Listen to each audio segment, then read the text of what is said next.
Innal hamdalillah nahmaduhu wa nasta'inuhu wa nastaghfiruh wa na'udzu billahi min shururi anfusina wa sayyiati a'malina.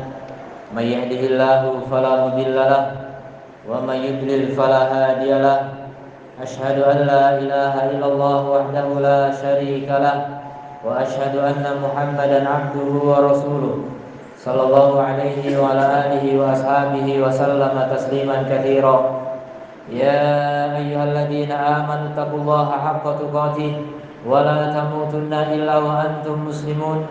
Ya ayyuhan nasu taqu rabbakumul ladzi khalaqakum min nafsin wahidah wa khalaqa minha zawjaha wa batha minhuma rijalan katsiran wa nisaa'a wattaqullaha alladzi tasaaluna bihi wal arham innallaha kana 'alaikum raqiba. Ya ayyuhalladzina amanu taqullaha wa qulu qawlan sadida yuslih lakum a'malakum wa yaghfir lakum dhunubakum wa may yuti'illaha wa rasulahu faqad faza fawzan 'azima. Amma ba'd, fa inna asdaqal hadithi kitabullah wa khairal hadi hadi Muhammadin sallallahu alaihi wa alihi wasallam wa syarrul umuri muhdatsatuha fa inna kulla muhdatsatin bid'ah wa kulla bid'atin dhalalah wa kullu dhalalatin finnar. Ma'asyiral muslimin di sidang Jumat rahimani Allah wa iyyakum. Kita bersyukur kepada Allah karena Allah memberikan nikmat kepada kita yang sangat banyak. Di antara nikmat yang sangat besar kepada kita sekalian ketika Allah hindarkan kita dari berbagai kerugian dunia maupun akhirat. Kaum muslimin yang dirahmati oleh Allah, maka marilah kita tingkatkan takwa kita agar kita tidak termasuk orang-orang yang merugi. Karena kerugian yang sejati adalah kerugian yang menimpa agama seorang, kerugian yang menimpa akhirat. Adapun kerugian dunia memang merugikan, tapi bukanlah kerugian hakiki. Kata Allah Subhanahu wa taala dalam Al-Qur'an, "Qul innal khasirina alladziina khasiru anfusahum wa ahlihim yaumal qiyamah. Ala dzalika huwal khusranul mubin." Katakanlah wahai Muhammad, sungguhnya orang-orang yang rugi adalah orang yang merugikan dirinya sendiri dan keluarganya pada hari kiamat. Ketahuilah, itulah dia kerugian yang nyata. Kaum muslimin yang dirahmati oleh Allah Subhanahu wa taala, maka jangan sampai kita menjadi orang yang rugi pada hari kiamat. Jangan sampai ketika kita di dunia untung, banyak harta, banyak kedudukan, banyak popularitas dan lain sebagainya, kita mendapatkan segalanya dari dunia, tapi kemudian kita menjadi orang yang rugi pada hari kiamat. Itulah kerugian yang hakiki. Wa'iyyadubillah. Makanya Nabi SAW berdoa, wala taj'al musibatana fi dinina. Ya Allah, jangan kau jadikan musibah kami menimpa agama kami. Seakan-akan enggak apa-apa dapat musibah dunia, tapi jangan sampai musibah menimpa agama kami. Karena musibah dunia tidak mungkin bisa terhindar secara total. Kita pasti akan mendapatkan kerugian-kerugian dunia, pasti. Ada sakit, ada musibah, ada bencana, ada kerugian dalam perdagangan dan lain sebagainya. Maka itu semuanya tidak bisa kita hindari secara total. Tapi Rasul berdoa, ya Allah, walaupun rugi dunia, jangan kau jadikan kerugian kami, jangan kau jadikan musibah kami menimpa agama kami. Apa itu musibah agama? Musibah agama adalah orang yang tersesat gara-gara syubhat dan syahwat. Itulah yang paling berbahaya. Itulah fitnah dunia. Jangan sampai kita terfitnah oleh dunia berupa syubhat, kerancuan, kesalahpahaman dalam memahami agama ini. Yang dari syubhat melahirkan kesyirikan, kemudian kebid'ahan dan sebagian kemaksiatan. Maka hati-hati dengan syubhat. Karena syubhat, kesalahpahaman yang membuat orang memiliki pemahaman yang sesat, itulah kerugian yang nyata, kerugian yang hakiki. Tidak ada gunanya dia memiliki harta yang berlimpah kalau kemudian di akhirat disiksa oleh Allah Subhanahu wa taala.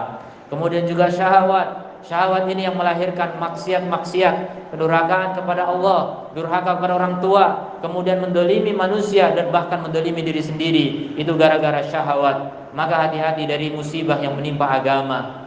Bolehlah agama kita aman, sejahtera, tidak mengapa kalau kemudian badan kita yang mengalami musibah. Musibah menimpa badan, menimpa harta, menimpa keluarga, itu hanya mengurangi dosa-dosa. Kemudian kerugian yang berikutnya, hamba yang rugi hakiki adalah hamba yang tidak diampuni oleh Allah dan tidak dirahmati.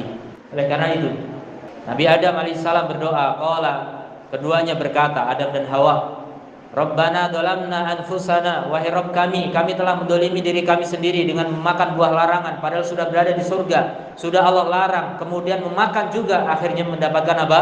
Kerugian. Dzalamna anfusana, kami telah mendolimi diri kami sendiri, fa illam taghfir lana, kalau Engkau tidak mengampuni kami ya Allah, walam fa illam taghfir lana warhamna fa illam taghfir lana wa tarhamna lanakunanna minal khasirin, dan kamu tidak menyayangi kami, maka niscaya benar-benar kami termasuk orang yang rugi. Kerugian hakiki adalah orang yang melakukan kesalahan, dan itu pasti tidak ada seorang pun di antara kita yang tidak memiliki dosa. Maka setelah berdosa kemudian tidak diampuni Allah, itulah hakikat kerugian. Tapi kalau orang melakukan dosa tapi kemudian diampuni Allah, maka tidak mengapa. Kenapa? Karena diampuni Allah artinya tidak ada hukuman. Dia selamat dunia maupun akhirat. Ketika benar diampuni Allah, berarti dia dirahmati oleh Allah, dan itulah orang yang beruntung. Tidak mengapa dosa kalau membawa keberuntungan. Dan alangkah celakanya ketika orang merasa dalam kenikmatan padahal dia memiliki banyak dosa. Itulah hakikat kerugian. Kemudian kerugian berikutnya adalah ketika seorang muslim mengikuti atau mentaati orang kafir. Allah Subhanahu wa taala mengatakan, ya ayyuhalladzina amanu, wahai orang-orang yang beriman, in tuti'ul ladzina kafaru yaruddukum ala aqabikum fatanqalibu khasirin. Wahai orang-orang yang beriman, jangan kalian ikuti orang-orang kafir, jangan kalian taati orang-orang kafir. Dan kita lihat banyak sekali kaum muslimin hari ini yang mentaati orang-orang kafir. Maka kata Allah apa? Mereka akan mengembalikan kalian ke belakang kalian bisa menjadi murtad. Kalau kalian mentaati mereka, kalian bisa menjadi murtad, sehingga apa? Fatanqalibu khasirin, kalian pun akan kembali dalam keadaan rugi. Merugilah orang-orang yang mentaati orang kafir. Terlaknatlah orang-orang yang mentaati orang kafir. Nabi mengatakan, man tashabbaha biqaumin fahuwa minhum, siapa yang menyerupai suatu kaum, maka dia termasuk mereka. Sekarang banyak sekali kaum muslimin yang menyerupai orang-orang kafir dalam segala hal. Pesta-pesta mengikuti gaya orang kafir, wal'iyadzubillah. Maka ini adalah hal yang terlarang. Kaum muslimin latah mengikuti gaya orang kafir. Kalau mengikuti teknologi tidak masalah, tapi yang diikuti kadang budaya, kadang yang diikuti sampai ritual agama mereka pun diikuti. Na'udzubillah min dzalik. Maka inilah musibah yang nyata. Inilah kerugian hakiki, wal'iyadzubillah. Kemudian kerugian berikutnya adalah kerugian menyia-nyiakan waktu. Dan ini paling banyak terjadi. Setiap kita hampir tidak ada yang selamat dari menyia-nyiakan waktu. Makanya Allah bersumpah, wal asri innal insana lafi khusrin, sungguhnya manusia benar-benar dalam kerugian. Di dalam kerugian Allah sampai bersumpah. Allah tegaskan inna, kemudian lafi khusrin. Jadi benar-benar manusia itu semuanya rugi. Al insan ini semua manusia, kecuali Allah memberikan pengecualian orang-orang yang beriman dan beramal soleh, kemudian berdakwah dan saling berwasiat dalam kesabaran. Inilah orang yang bisa lepas dari kerugian. Tapi yang lainnya, mereka yang tidak memiliki syarat 4 ini senantiasa dalam kerugian. Maka orang yang menyia-nyiakan waktu, itulah orang yang rugi, karena Allah bersumpah dengan waktu di sini.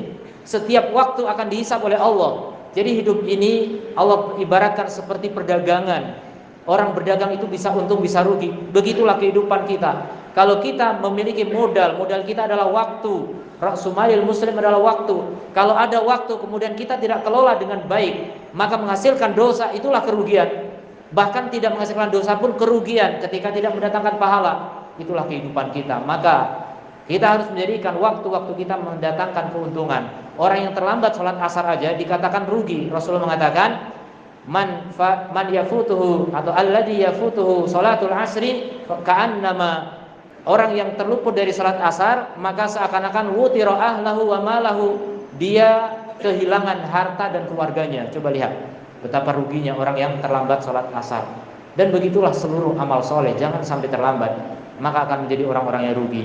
Kemudian orang yang rugi berikutnya adalah orang yang dilalaikan oleh harta dan anak-anaknya dari berzikir kepada Allah, dari beribadah kepada Allah, karena seluruh ibadah adalah zikir. Orang terlambat sholat gara-gara sibuk dengan harta, gara-gara sibuk dengan anak, istri dan sebagainya. Inilah orang-orang yang rugi. Allah berfirman, ya ayyuhalladzina amanu, wahai orang-orang yang beriman, la tulhikum amwalukum wala auladukum an dzikrillah. Jangan sampai harta kalian dan anak-anak kalian melalaikan kalian dari berzikir kepada Allah. Wa may yaf'al dzalika fa ulaika humul khasirun. Maka siapa yang melakukan itu, itulah orang yang benar-benar rugi. Perhatikan baik-baik. Akankah kita bisa selamat dari kelalaian dalam mengurus harta kita, dalam bekerja mencari nafkah, sampai melalaikan ibadah, sholat ditunda, bahkan sebagian lagi tidak sholat gara-gara mencari dunia, wal'iyadzubillah. Itulah hakikat orang yang rugi sebenarnya. Kemudian rugi berikutnya adalah orang yang merasa aman dari makar Allah subhanahu wa ta'ala. Allah menyatakan, apa aminu makrallah, apakah kalian merasa aman dari makar Allah? Fala ya'manu min makrillahi illal qaumul khasirun. Maka tidaklah merasa aman dari makar Allah kecuali orang-orang yang rugi. Apa itu makar Allah? Makar Allah diantaranya adalah istidraj.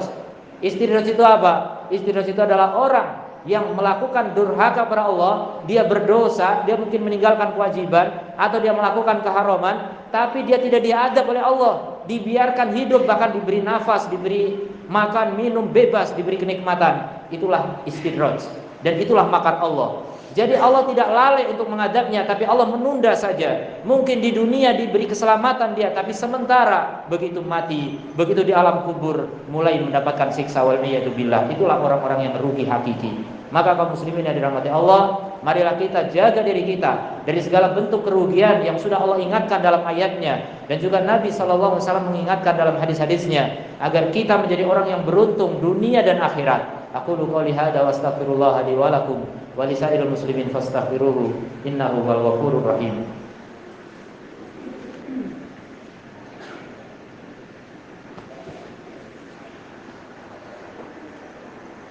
Alhamdulillahi wa kafa, wassalamu ala ibadihi alladhina astafa, wa ala alihi wa ashabihi wa man wafa, amma ba'd.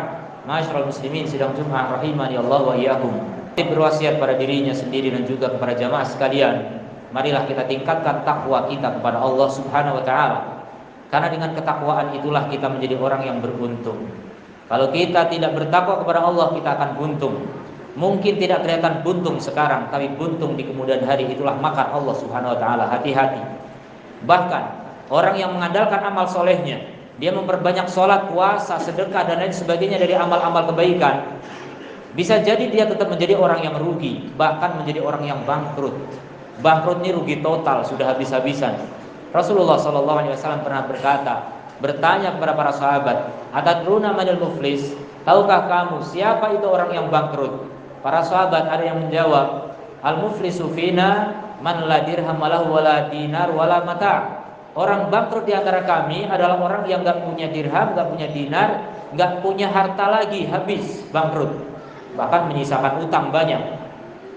Kata Rasulullah SAW, al-muflis, muflis yang hakiki, orang yang bangkrut yang hakiki adalah man ya'ti yaumal qiyamah, yang datang pada hari kiamat, bisolatihi, dengan solatnya, wasiyamihi, dengan siamnya, wasadaqatihi, dan sedekahnya, wa amalihi soleh, dan amal solehnya semuanya. Akan tetapi dia qad syatama hada, telah mencaci maki ini, wa daraba hada, memukul ini, wa akhadha mala hada, dan mengambil barangnya ini, kemudian wa safaka dama hada, menumpahkan darahnya ini. Intinya mendolimi orang lain. Mendolimi orang lain, bahkan mungkin banyak sekali orang yang didoliminya. Seperti korupsi ini mendolimi rakyat, naudzubillah min dzalik. Mendolimi banyak orang. Maka apa?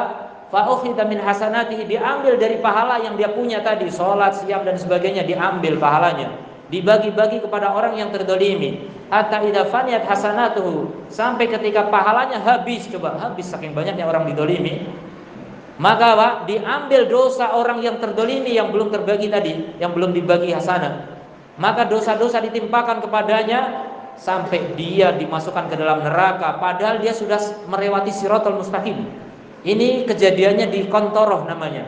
Kontoroh itu jembatan antara Shiratal Mustaqim dengan surga, udah di depan surga. Sudah hampir masuk surga, di situ ada kisos.